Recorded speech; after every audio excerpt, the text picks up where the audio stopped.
Hey everyone, and welcome to This Explainer. Today, we're unpacking a text that is just a truly fascinating blend of ancient geopolitics and profound spiritual metaphors, Isaiah chapter 28. Now, if you think ancient history is a little dry, well, get ready to have your mind changed. We're going to be looking at a period of intense political pressure, some frankly terrible leadership decisions, and the incredible poetic ways those events were described and critiqued. I am so excited to guide you through this material and make these complex ancient ideas incredibly clear and relevant for us today. So let's dive right in. All right, so here's our roadmap for today. We're going to cover 5 sections. First, the threat in 735 BC.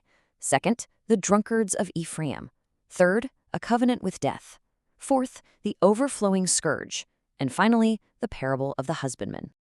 Okay, kicking things off with Section 1, the threat in 735 BC. You know, context is absolutely everything here. Isaiah isn't just speaking in abstract spiritual terms. His words are deeply grounded in real, looming, and terrifying geopolitical threats. Just imagine for a second being a small nation caught directly in the crosshairs of an expanding, aggressive superpower. That is exactly what we see unfolding so rapidly here.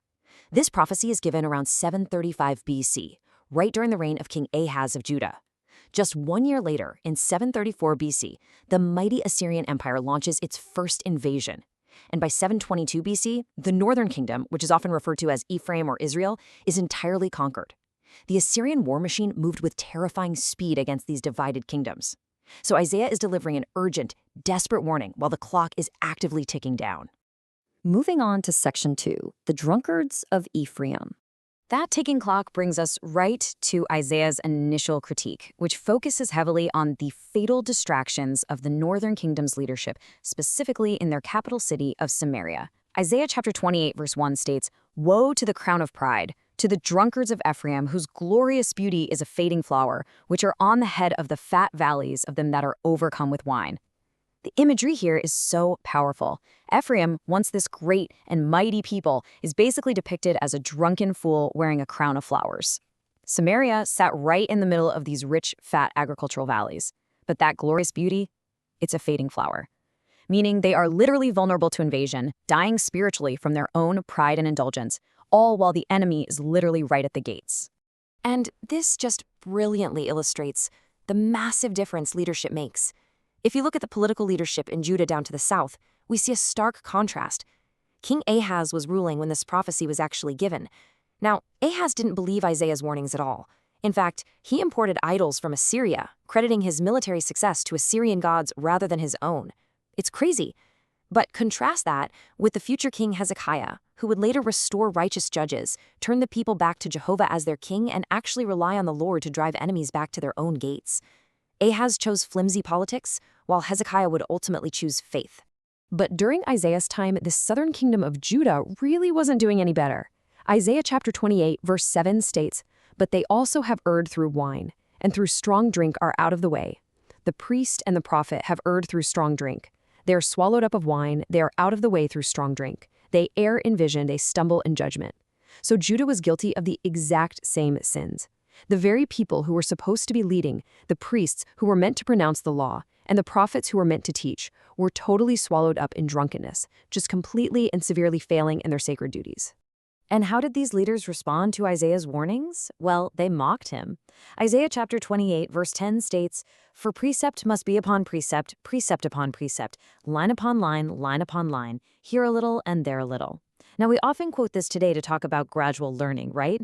But in context, this is actually the drunken leaders making fun of Isaiah. They're basically saying, who does he think he's teaching? Babies just weaned from milk? He talks to us like we're in nursery school, learning basic syllables, rule upon rule, line upon line.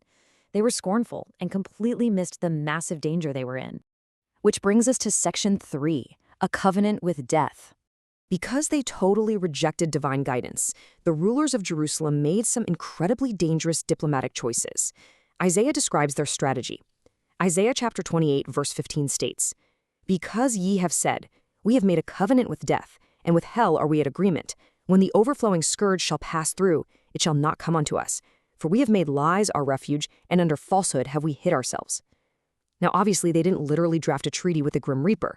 This covenant with death represents their false, arrogant assumption that their clever political alliances were going to save them. They honestly believed their treaties and lies would act as a refuge to hide them from the coming invasion. Okay, quick pause on the terminology here, just so we're perfectly clear. When the text says they're at an agreement with hell, the Hebrew word used is Sheol. This means Hades, or the region of the dead. So the leaders had formed this totally delusional compact, believing that when war violently swept through the region, death and Sheol would somehow just bypass them entirely because of their savvy political deals. But the Lord offers an alternative to these flimsy political lies. Isaiah chapter 28, verse 16 states, "Therefore, thus saith the Lord God, Behold, I lay in Zion for a foundation a stone, a tried stone, a precious cornerstone, a sure foundation. He that believeth shall not make haste." In total contrast to a covenant with death, God offers a sure foundation. Historically, this points to Mount Moriah and the temple, but spiritually, it's a very well-known type for Jesus Christ. The promise here is that whoever builds on this tried, precious cornerstone won't have to panic or make haste when trouble comes knocking. All right, next up, Section 4, the overflowing scourge. So, because Judah's leaders relied on their political covenant with death, they inevitably faced the consequences. Enter the overflowing scourge.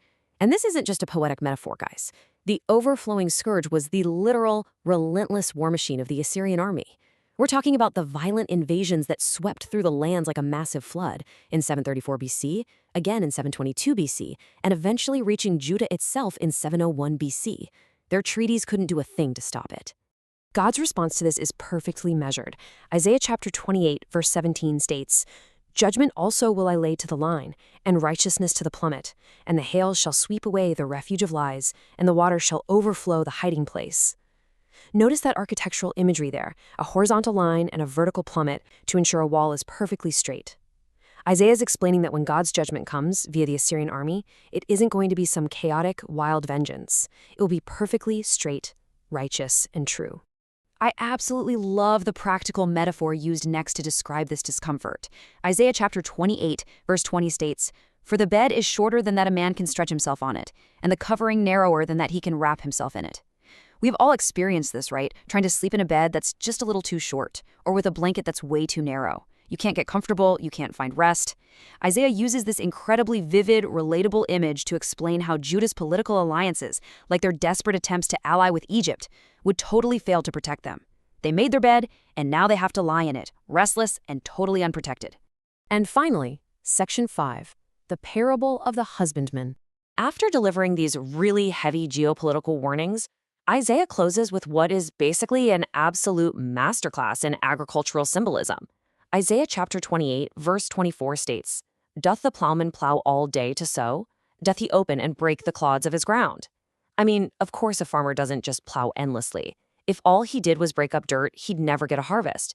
There are different seasons and different methods required for the job. Isaiah's teaching us that God, much like a wise farmer, doesn't just continuously punish or plow his people. He prepares different nations and individuals according to their unique needs and the specific season they happen to be in. To explain this further, Isaiah chapter 28, verses 27 and 28 state that different crops actually require entirely different harvesting methods. You wouldn't use a massive heavy cartwheel to thresh delicate crops like fitches or cumin, right? You'd completely destroy them. Instead, fitches are gently beaten with a staff and cumin with a rod. But bread corn, like wheat, is much tougher, so it actually requires the heavy bruising of a cartwheel. The meaning here is super profound. God judges and disciplines each nation and each person based on the specific light, knowledge, and strength that they have. The meek receive gentle correction, while the strong and stubborn might require much more severe trials. But notice the caveat for the bread corn. It is bruised, yes, but it's not crushed to powder forever. And that brings us to the ultimate purpose of it all. Isaiah chapter 28, verse 29 states, "This also cometh forth from the Lord of hosts, which is wonderful in counsel and excellent in working." The entire process, the plowing, the planting, the different methods of threshing, is all guided by a master farmer. The ultimate goal of the Lord's threshing is the protection, preservation, and gathering of the good grain. It is a process of refining, not endless destruction. Which leaves us with a pretty massive final thought. We've seen how King Ahaz and the leaders of his time relied on political lies, a bed that was just way too short to offer them any real protection from the raging storms of their day. But Isaiah offered them, and us, a sure foundation. So, looking back at these lessons of history, what is your strategy going to be? Will you build upon the sure foundation or rely on a bed that is too short? Thank you so much for joining me on this explainer, and keep learning.